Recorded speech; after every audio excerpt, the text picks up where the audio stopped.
Hi, my name is Marcus Casswell, and I'm the CEO and co-founder of Develocode, and we are a Black-owned software development company here in Cincinnati, Ohio. I am Prajwal Paudyal, and I'm the CEO and co-founder at Qualz AI. We are an AI agent platform for user research. So Qualz AI is an agentic AI for user research, product research, customer research. So we've noticed that engineering or product development has gotten much faster and more efficient.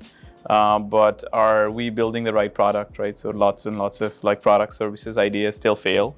So we just build this platform that can quickly go find the right kind of people to talk to, have these conversations to scale, and then bring back the insights. So builders, founders can make evidence-based decisions on what to do next. So Develocode is a software development company that I started about 3 years ago here in Cincinnati, Ohio with one of my closest friends. And him and I are both full stack developers for about 10 years, working in both the mobile and web side. We've been able to build cool software for a lot of our clients who are coming up in the startup scene, and we can't wait to be able to share some of those projects with you as they start rolling out. It's a lot like these days, right? So it's people think of AI startups as being that wrapper around these large foundation models. Think like ChatGPT or something, right? Because at the end of the day, it's like spitting out something intelligent or automation in the workflow. But a big, I think, misconception is that these foundation kind of models and very general purpose intelligence, I tend to think of them more as like raw material, very essential for bringing the intelligence and very necessary to have that general knowledge, that general ability, but it's not very refined for these specific like use cases, right? And as startups, we have to be wedge first, right? Very, very vertical, and need to do something specific very, very well. So it's a good starting point, but there's a lot of work to be done, like refining the model, fine-tuning it, putting it into the right orchestration layer, context engineering layer. So that, I think, like gets misrepresented a lot in the scene. So a common misconception about tech startups, specifically since that's kind of where I'm working, is that you need to be a technical founder to be able to start a tech startup. I've seen plenty of non-technical founders who are doing amazing work out there right now. You just have to have the right people in the right place for it. And that's something that Develocode tries to do everywhere we go. Have the right people in the right place. So if you don't know about technology, have a team who's going to know about it for you. You don't have to be fully technical to start a tech startup. You just have to have a vision, a plan, and then somebody else can bring that plan to life for you. Through our clientele, we've been able to work with the University of Michigan as well as Kettering University in Michigan to be able to run tests there, as well as get valuable data for some of our clientele who are doing the testing through MCity as well as Kettering University. It's a very interesting thing to see all the work that's going on at universities like that, not just around what we're doing, but there are people always out there to help kind of grow and provide the correct data that you may need, the correct input you may need for your startup.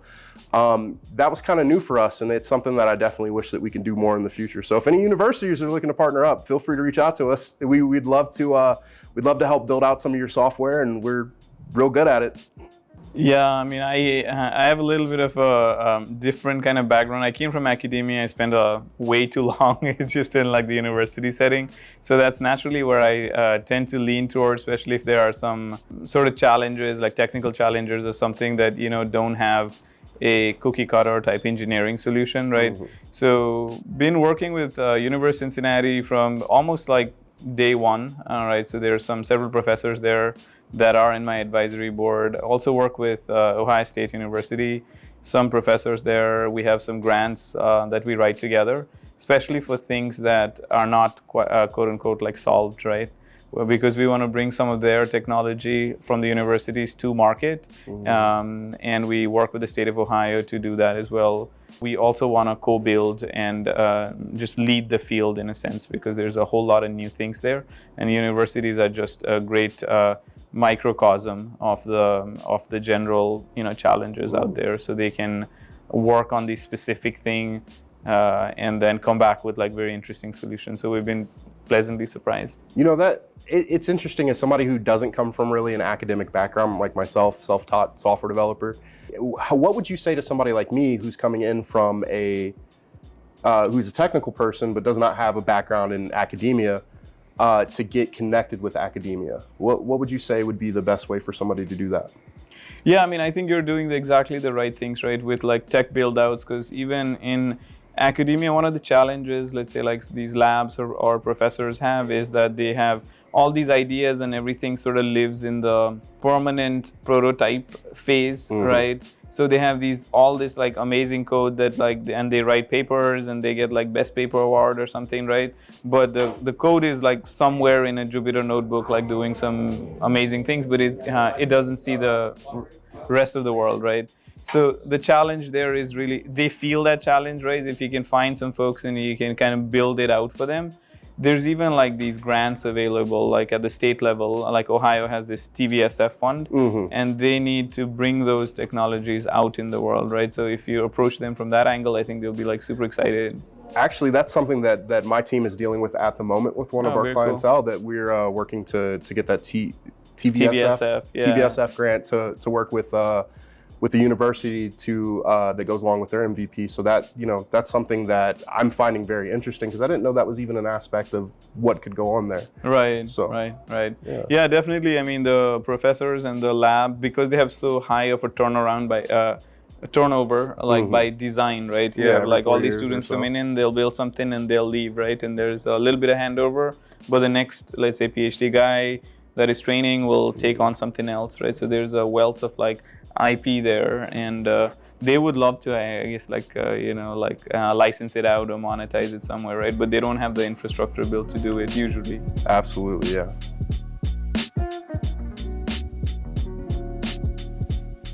The opportunities that I see for the Midwest to lead in ethical AI is something I think about a lot, actually, being in the industry for the last 10 years and seeing some unethical practices in businesses as well that I've worked for.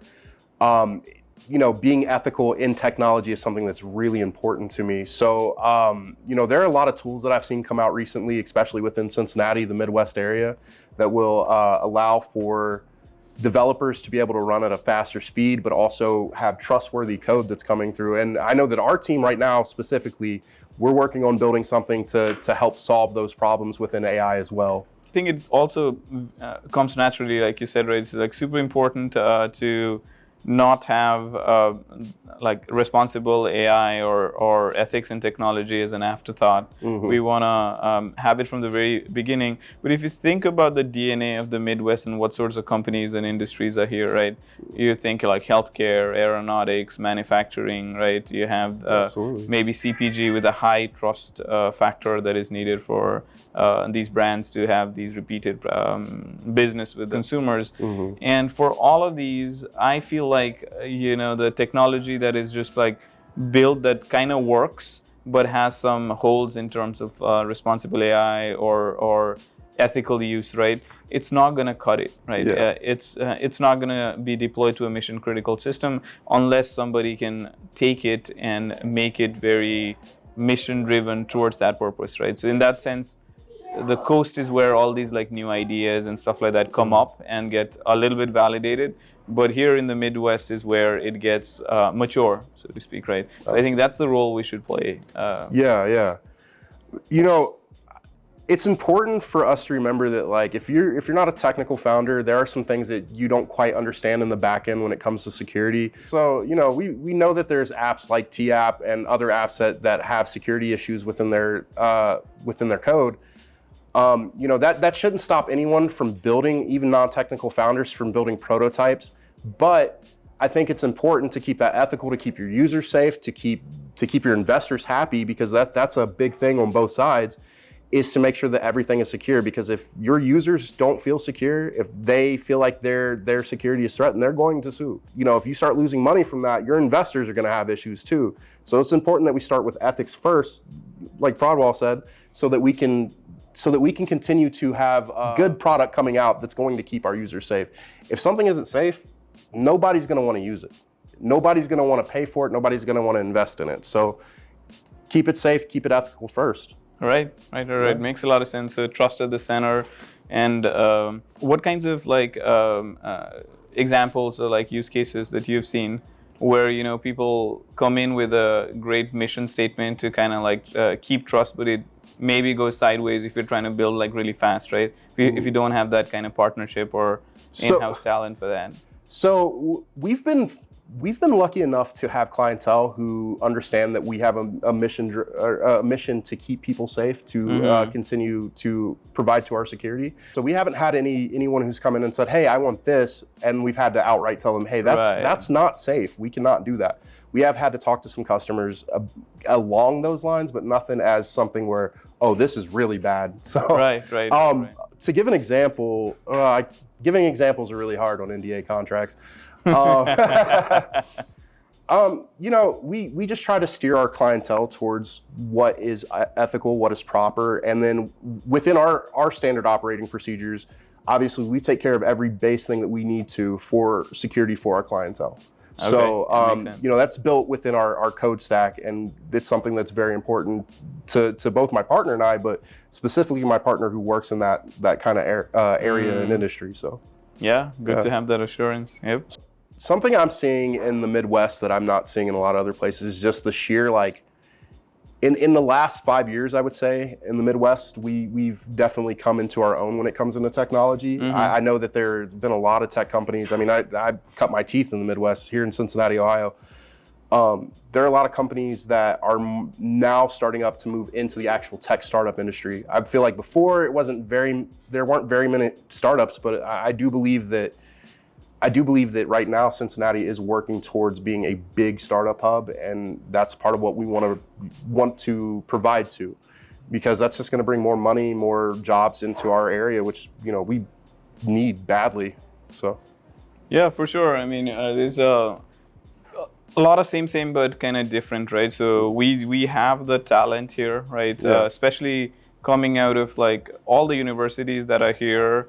And all the talent that used to come out of here just go looking for jobs in these very specific hubs, right? But after COVID and stuff like that, remote work is a thing. And a lot of startups like yours or mine, right? We just operate remotely. So people want to just live where they like living, right? Absolutely. So that is always there. So, all the talent is there. The money and stuff like that will start coming in. But what is also very interesting is the ecosystem that is already here, right? Like all the big leading industries, industry leaders, like you have your Procter & Gamble, Kroger, right? All these universities. So that base is here, that expertise is here. And it's always feel like better to build where the customers are, where the problem is, right? You're so much closer. It's almost like a hack to be able to drive next door and build with your customer rather than having to decide whether or not you want to fly across the country to go work with them, right? So I think really, if tapped properly, it's like a superpower for the companies in the Midwest. Absolutely, and then on top of that, if you just think about the cost difference between going to somewhere like Silicon Valley to have your app built, right, or coming to Cincinnati, Ohio, and having your software built, is just the cost. I mean, while I feel like developers should get paid, obviously fair wage, our wage here is, in the median still not as high as somewhere in California, where, for a basic app, you could be looking anywhere from $200,000 to $300,000. When you come to Cincinnati, Ohio, you have a development team who's within, their median pay range. They're able to pull that out probably for 30-40% less than what you'd be paying in the West Coast. So, yeah, definitely cost of living and the standard of living for everybody is better. Also, I think people this area is trying to attract talent and retain the talent because there's so much rich universities here, right? And people would leave otherwise, right? So there's all these incentive programs through the state, Jobs Ohio and stuff like that, Absolutely. right? So to keep the talent here. So I think it's overall just a win-win. We just need to know our strengths, right? And focus on the kind of the DNA of the industries and the businesses that are being developed here, right? Think Air Force, right? So it's a huge thing, like manufacturing, like agriculture all around, right? And we can go to pretty much any big city just very quickly, like 2-3 hours from here, or like 5-6 hours, whatever, right, from here. You don't feel that sense of like isolation when you're in the coast. It's very in the scene if you look at it that way. Absolutely. I would say in Cincinnati specifically too, to kind of, you said something about Air Force, is that what you said? Yeah. Just on the fact of what we build here in Cincinnati also is kind of a huge thing too in the industry, being like GE Aerospace, Northrop Grumman, Lockheed Martin are all within our area too, where they're building certain things. So we're already pulling in talent who want to work, but we need to pull in talent who are going to help expand our economy here in the Midwest for sure. So, and I think that's something that Jobs Ohio is working on doing very well. Right. We've worked with Jobs Ohio, Lightship Capital, or Lightship Boot Camp, as well as Think Moda, who are all working on trying to bring